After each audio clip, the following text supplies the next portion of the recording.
한동훈 대표, 대통령실 압박. 국민의힘 한동훈 대표가 민주당 이재명 대표 재판에 맞춰 대통령실에 압박을 가하고 있습니다.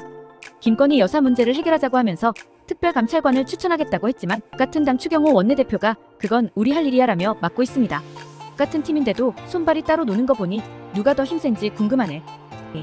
윤 대통령, 홍준표 대구시장과 만남. 윤석열 대통령이 홍준표 대구시장을 만났습니다. 미리 예정된 만남이라지만 한동훈 대표를 만난 지 이틀 만에 만난 걸 보니 뭔가 정치적인 계산이 있지 않았을까라는 말이 나오고 있습니다. 마치 오늘은 너, 내일은 다른 사람식의 바쁜 일정이네요. 3. 대한체육회장, 3선 도전할까? 대한체육회 이기훈 회장이 여러 비판에도 불구하고 세 번째 회장 자리에 도전할 것으로 보입니다. 이를 막으려는 사람들이 계속 출마 선언을 하고 있어 선거가 뜨거워질 것 같습니다. 3세번이 좋은 거라고 누가 그랬죠? 4.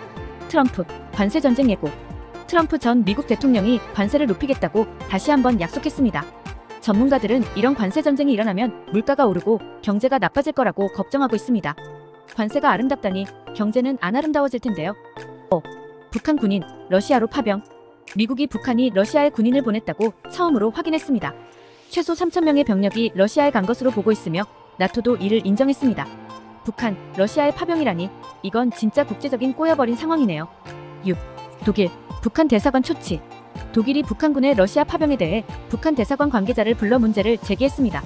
만약 이게 사실이라면 국제법을 어긴 거다 라며 강하게 경고했습니다.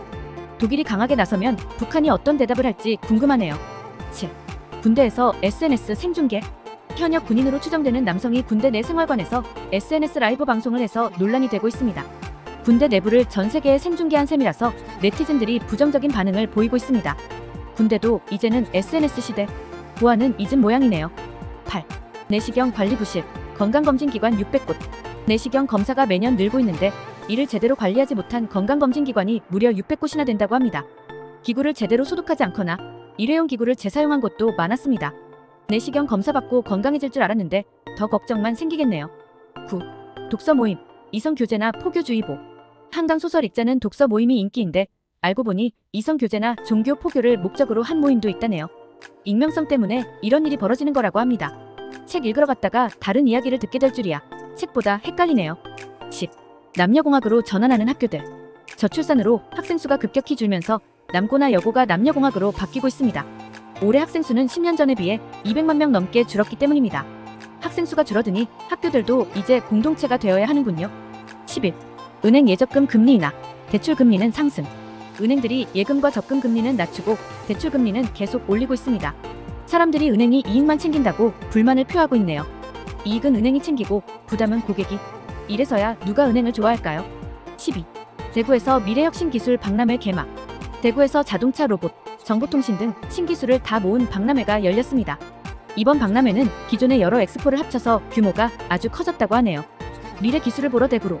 근데 내비게이션은 어떻게 쓸까요? 13. 김장철 맞이, 최대 40% 할인 지원. 정부가 김장철을 앞두고 배추와 무 등 김장 재료에 대해 최대 40%까지 할인 판매를 지원한다고 합니다. 한편 기업용 전기요금은 9.7% 인상되었다고 하네요. 배추는 싸게 사도 기업은 비싸게 전기 쓰고 복잡한 세상이에요. 14. 출생아 수 증가, 반가운 소식. 8월에 태어난 아기 수가 1년 전보다 6% 늘었습니다. 올해 최악의 출산율을 걱정했는데 오히려 출생아 수가 조금씩 증가할 가능성도 있다고 합니다. 아기들 덕분에 조금 희망이 보이네요. 15. 연예인 전용 출국문 도입. 인천공항이 연예인이나 유명인이 전용 출국문을 사용할 수 있도록 하기로 했습니다. 팬들이 몰려와 공항 안전에 문제가 생기는 걸 막기 위해서입니다.